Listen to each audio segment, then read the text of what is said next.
Assalamualaikum warahmatullahi wabarakatuh.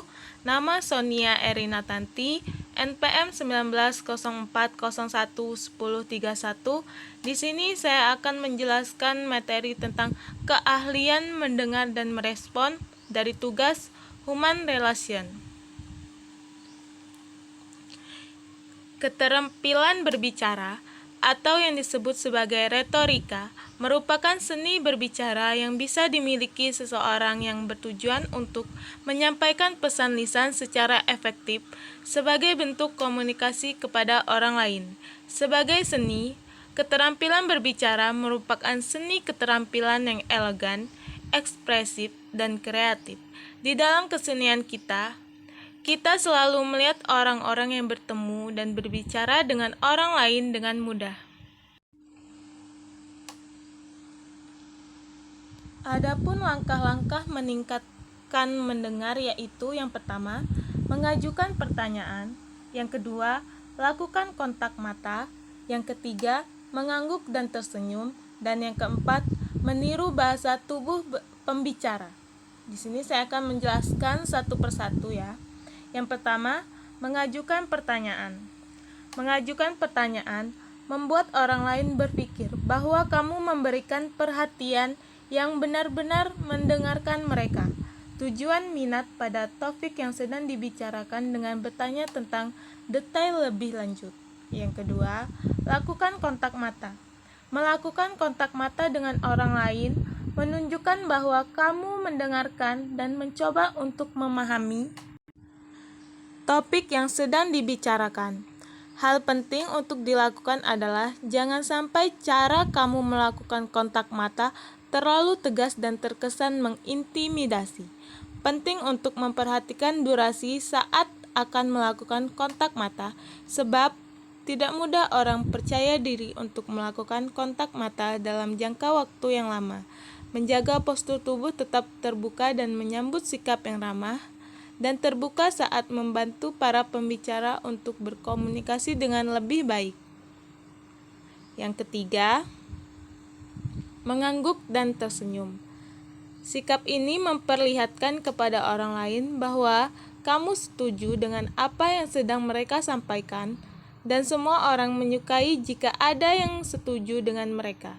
Bahasa tubuh yang sangat sederhana, namun memberikan dampak yang positif kepada kamu. Yang keempat, meniru bahasa tubuh pembicara.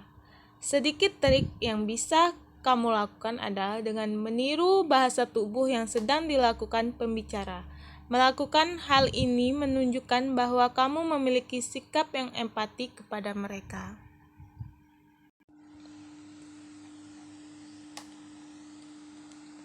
Hambatan dalam mendengar. Yang pertama, mudah teralihkan oleh berbagai faktor. Yang kedua, terlalu banyak bicara. Yang ketiga, terlalu emosi saat mendengarkan. Yang keempat, lingkungan tidak mendukung. Dan yang kelima, tidak fokus saat mendengarkan orang lain. Di sini saya akan menjelaskan satu persatu. Maksud dari kata mudah teralihkan oleh berbagai faktor, ada banyak sekali gangguan yang membuat kamu tidak bisa mendengarkan dengan efektif. Misalnya, lebih memperhatikan ponsel daripada orang yang sedang berbicara. Tidak hanya itu saja, kamu bisa juga teralihkan dengan memikirkan masalah lain yang merenung atau yang semacamnya. Hal seperti ini ternyata bisa mempengaruhi kemampuan untuk mendengarkan. Yang kedua, terlalu banyak bicara. Percakapan yang baik harus berjalan dua arah dan tidak boleh ada pihak yang memonopoli percakapan. Jika kamu ingin membalas pembicaraan, maka sebaiknya tunggu sampai lawan berbicara sudah selesai menyampaikan pesan kepada kamu. Ada cara terbaik yang bisa kamu lakukan untuk mengatasi masalah ini. Yang pertama, kamu perlu membiarkan pihak lain untuk mengkomunikasikan seluruh pemikirannya mereka sebelum kamu menanggapi. Tunggu sampai mereka menuntaskan semua pemikiran, meskipun kamu tidak setuju dengan pendapat yang diucapkan. Selanjutnya, Kamu bisa mencegah diri sendiri memonopoli percakapan dengan mengizinkan orang lain untuk berbicara terlebih dahulu. Jika kamu perlu melakukan klarifikasi tentang detail atau ide tertentu, Anda bisa mengangkat tangan dan minta penjelasan dengan sopan. Cara seperti ini dianggap lebih sopan daripada kamu langsung mempertanyakan sesuatu tanpa memiliki izin. Yang ketiga, terlalu emosi saat mendengarkan. Saat merasa diserang, maka hal ini bisa saja menyebabkan kamu merasa marah dan mulai menunjukkan sikap defensif. Hal seperti ini yang bisa menjadi faktor yang membuat seseorang berhenti untuk mendengarkan orang lain. Jika kamu mempunyai masalah pribadi dengan pembicara, maka aktivitas mendengarkan tidak akan berjalan dengan efektif karena kamu dipenuhi oleh rasa emosi. Yang keempat, lingkungan tidak mendukung. Saat kamu banyak masyarakat yang lebih suka melakukan pertemuan atau rapat, misal di kedai kopi nih, atau di tempat ramai yang lainnya. Hal yang jarang disadari adalah tempat ramai merupakan lokasi yang tidak mendukung kamu untuk mendengarkan dengan efektif. Kebisikan merupakan gangguan nyata yang bisa membuat kamu sulit mendengarkan dan memahami dengan baik apa yang diucapkan oleh orang lain. Apa yang perlu dilakukan untuk mengatasi hal ini? Kamu bisa menjadwalkan pertemuan di tempat yang tenang seperti di kantor misal atau di ruangan yang memiliki pintu tertutup. Dan yang kelima, tidak fokus saat mendengarkan orang lain.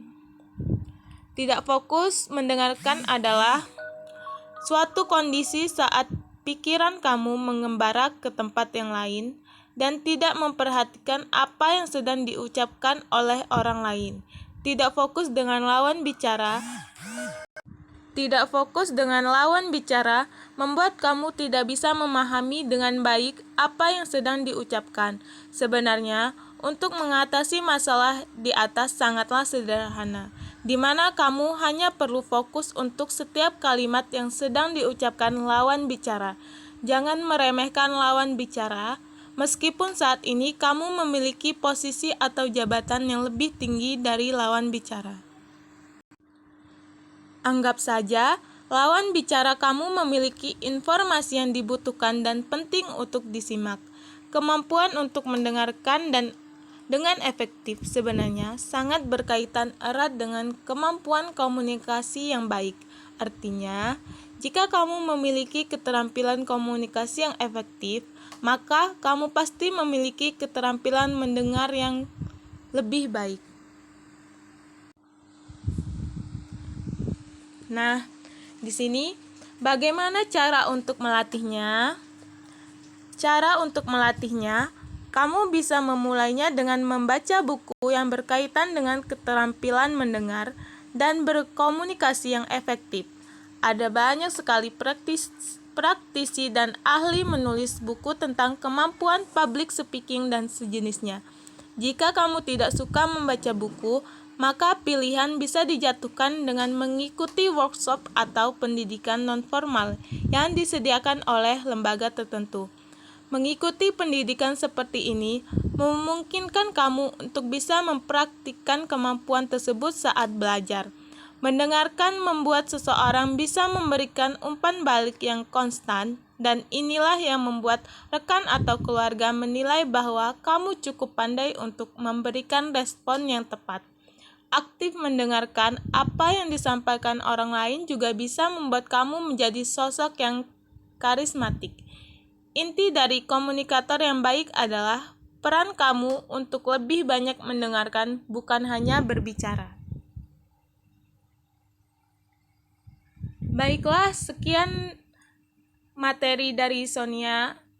Jika ada salah, Sonia minta maaf. Kepada Allah, Sonia mohon ampun, dan saya tutup. Wassalamualaikum warahmatullahi wabarakatuh.